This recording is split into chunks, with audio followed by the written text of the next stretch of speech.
guys, so today I'm going to be doing my November favourites, and I feel like I've just done my October favourites, and that's because I pretty much did it like a week ago.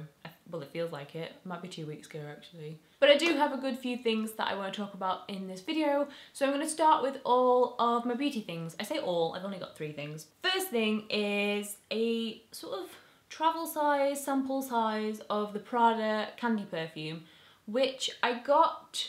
Did I get it in a goodie bag? Yes, I did. I got it in a goodie bag from Fragrance Direct. I went to their Christmas party, or Xmas party, that's what I was going to say. I went to their Christmas party in Manchester, and we got a really awesome goodie bag full of really cool stuff, and this was in there. And Prada Candy is one of those ones that I've always walked past, and they just look a bit girly to me. But I can't believe I've never actually had a good sniff, but it does actually smell really nice. I thought, because it was called Candy, that it would be really, really sweet. But actually it's not. It's fairly florally. But I love this. And I also love the fact that it is basically, like, usually miniatures, they're just like a simple bottle and that's about it. But this is actually a teeny tiny version of the Prada Candy bottle, which I love. It's great. Although I did think this sort of pushed down and squeezed out, but it doesn't. So the next thing is another thing I got in my Fragrance Direct goodie bag, and it is this W7 Duo Blusher. And I've heard of W7 before.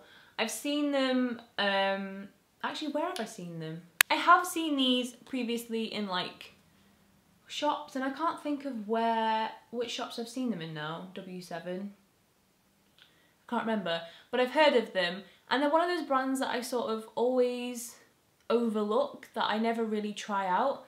And I'm glad I got this, because this is amazing. I just bashed myself in the face with it as well, that's how amazing it is. This is the Duo Blusher in 04, and it comes with one of these little teeny tiny brushy things, which I don't use that, but it comes with a matte sort of brown shade and this really shimmery light pink shade.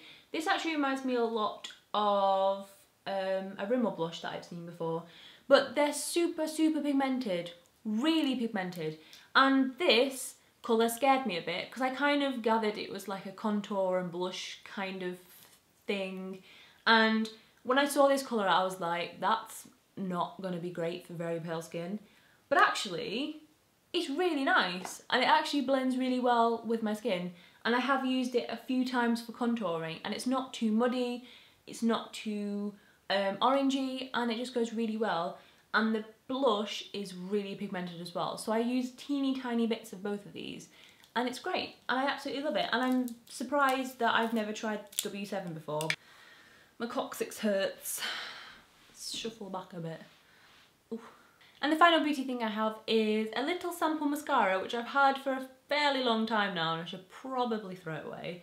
But it's the Rituals Volume Mascara, which I've googled, and I cannot find the actual like full-size version anywhere. If you know where I can get it from in the UK, please let me know. But I'm struggling to find like a full size. But I got this a while ago. I'm pretty sure I got it in like Marie Claire or something. I got it in a magazine. And I never tried anything from Rituals, but it's just amazing. Like, I have it on at the moment. You probably won't be able to see it great because I've got my glasses on, but it's really lengthening, it's really volumizing, and I just love the brush because it really separates and stuff. And I'd love to be able to get the full size, but I can't find it. And now moving on to more random favourites. The first thing I have is not technically a book, it's a magazine, and I usually talk about books, but I'm going to talk about this. And it's Boat magazine. I feel like I said boat really loudly, so I'm sorry if I scared you. But yeah, Boat magazine, and it's a little bit dirty actually. I've got some like eyeliner on it. And this is issue 8. And what I love about this is the first magazine I've got from Boat, and I'm definitely going to try and get like past issues of it, because I think it's a really amazing idea. I've been looking at more lifestyle magazines, because I love photography in lifestyle magazines. And I thought I'd pick this up, because it was between this and Kinfolk, and I thought, you know what, I've never heard of this, so I might give it a go. And basically, they go to different cities around the world, and then they create a whole magazine about that city. So they've done ones like, where have they done one? I think they've done Sydney, I think they've done, is it Rio de Janeiro? Somewhere in Brazil. I think it's, ow, keep smacking myself in the face. I think it's Rio de Janeiro. But this one is the Los Angeles one, and I just love it. I think there's not a story in here that I didn't genuinely love reading, because they just talk about everything. They talk about music, they talk about film, culture, food, and the photography is just amazing.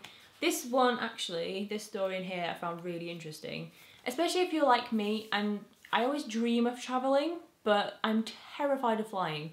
So travelling for me is sort of like a far distant future thing. Far distant future? That makes no sense. It's one of those things that I'd love to do, but at the same time don't know if it'll ever actually happen. Hopefully it will. But I love the fact that you have little stories about just sort of attractions and stuff. So they talk a bit in here about like a little commune of really creative people who basically just live for free in California somewhere. I think it's not far from LA, but it's just outside of LA. And they've got stuff like architecture, they've got stuff about food, they've got stuff about people living in their cars and on Venice Beach. And I just found it really, really interesting. As for music this month, I tend to like go back in time a little bit sometimes, and I'll rediscover really old albums that I absolutely love. And this month, I've been listening to Simon & Garfunkel's Bridge Over Troubled Water album over and over and over again. I think it's because of that Vamp song, Cecilia, that I just kind of went, oh, I like that song, and then I remembered that it's a Simon & Garfunkel song originally, and went to listen to it, and then just got hooked back on the album. I know to some people will be like, Simon & Garfunkel, really? Simon & Garfunkel? And it's like, yeah, because if you listen to the lyrics of their songs, they're so complicated, but so amazing that I love them. I absolutely love it. I'm not ashamed to say it. Bridge Over Troubled Water is an amazing song. So my film favourite of the month is Interstellar. It came out this month and it's just amazing. It was one of those films that I sort of saw the trailer for and thought that could be interesting, and it was built up so much and everyone was promoting it and everyone was talking about it, and it was by Christopher Nolan, who's the guy who did Batman, and I was kind of like, okay. Then I heard it was 3 hours long and I thought, oh my god, I'm going to be so bored. And I went to watch it and I didn't even notice the length of the film, and the characters are really relatable. I like the relationships between all the characters, the acting was good, the visual effects were amazing, and it was just a really big film, but felt not boring. And yes, I got to the end of the film and went, I actually have no idea what the science behind it was. I don't understand anything about relativity. But I just kind of went with it. I was like, you know what? If you say that's how it works, fine. I'm not going to argue with you, McConaughey. That's all for my November favourites. I've got a feeling this is going to be a relatively long one because I've rambled quite a lot. But that is all for this video. I am going to be doing Vlogmas from this week. I actually don't know what date I'm going to be doing Vlogmas from. So today is the 1st of December, which means that I will be starting to do Vlogmas this week. And I'm going to be doing daily vlogging, but it's going to be sort of all smooshed together in a weekly vlog. So the first of the Vlogmas weekly vlogs will be out next Monday. So from now on until I think after Christmas, because it only goes up to the 25th, I will be doing weekly vlogs instead of like sit down and chatty videos, unless I feel like doing one, in which case I might upload one during the week.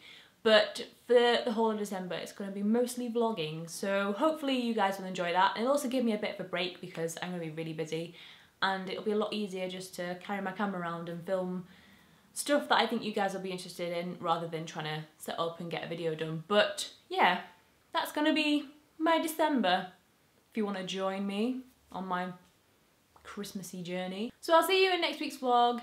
Goodbye. Bye. Hey guys, so this video is going to be all about how to get the most out of YouTube.